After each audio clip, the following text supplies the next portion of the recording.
చంద్రబాబు ఇదేం వైఖరి? ఆంధ్రప్రదేశ్లో టీడీపీ అధికారంలోకి వచ్చిన తర్వాత అధికారులపై మహిళలపై దాడులు జరుగుతూనే ఉన్నాయి. ప్రజాప్రతినిధుల దౌర్జన్యాలకు పాల్పడుతున్నారు. మహిళల్ని చూడకుండా దుర్భాషలాడుతున్నారు, చేయి చేసుకుంటున్నారు. అధికార పార్టీ నాయకుల ఆగడాలకు మహిళలు, అధికారులు కంటతడి పెట్టిన సందర్భాలున్నాయి. అయినా చంద్రబాబు ప్రభుత్వం చర్యలు తీసుకోకపోగా అధికార పార్టీ నాయకులు వెనుకేసుకు వచ్చింది.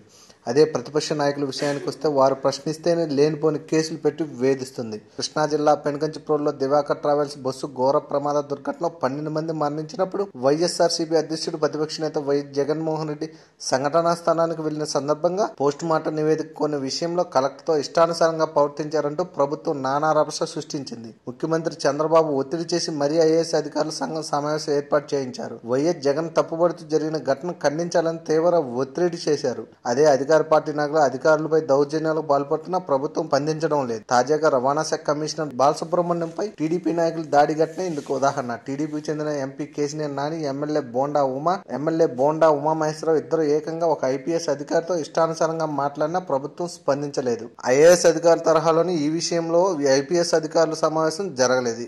ఈ ఘటన ముఖ్యమంత్రి గాని, రవాణా శాఖ మంత్రి గాని ఎక్కడా ఖండించలేదు. ఇదే కాదు, రాష్ట్ర వ్యాప్తంగా అనేక చోట్ల అధికారులపై దాడులు జరుగుతూనే ఉన్నాయి. టీడీపీ ఎమ్మెల్యే చింతమనేని ప్రభాకర్ మహిళా తహసీల్దార్ వనజాక్షి విషయంలో ఇష్టానుసారంగా వ్యవహరించినప్పుడు చర్యలు లేకపోగా చంద్రబాబు అసెంబ్లీలో ఆ ఘటనను సమర్థించుకున్నారు. కాల్మనీ కేసు, రిషితేశ్వరి ఆత్మహత్య కేసు, అనంతపురం జిల్లాలో మహిళలపై దాడి, ఇలా ఎన్నో సంఘటనలు జరిగాయి. అయినా చంద్రబాబు నిందితులపై తగిన చర్యలు తీసుకోలేదని, కొందరిని కాపాడే ప్రయత్నం చేశారని విమర్శలు వచ్చాయి. ప్రస్తుతం అసెంబ్లీ సమావేశాలు కొనసాగుతున్న నేపథ్యంలో ప్రతిపక్షం ప్రశ్నిస్తుందన్న ఉద్దేశంతోనే బాలసుబ్రహ్మణ్యంపై దాడికి సంబంధించి ఆదివారం హడావుడి చేసినట్టు తెలుస్తుంది.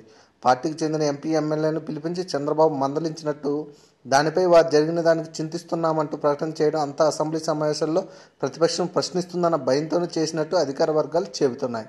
చంద్రబాబుతో టీడీపీ నేతల సమావేశం అనంతరం వారు బాలసుబ్రహ్మణ్యం కార్యాలయానికి వెళ్లి కలుసుకోవడం ఈ ఘటన తేలిగ్గా చేసే ఉద్దేశంతోనే తేల్చేసినట్టు ఉందని వారు అంటున్నారు. For more videos, please subscribe our channel.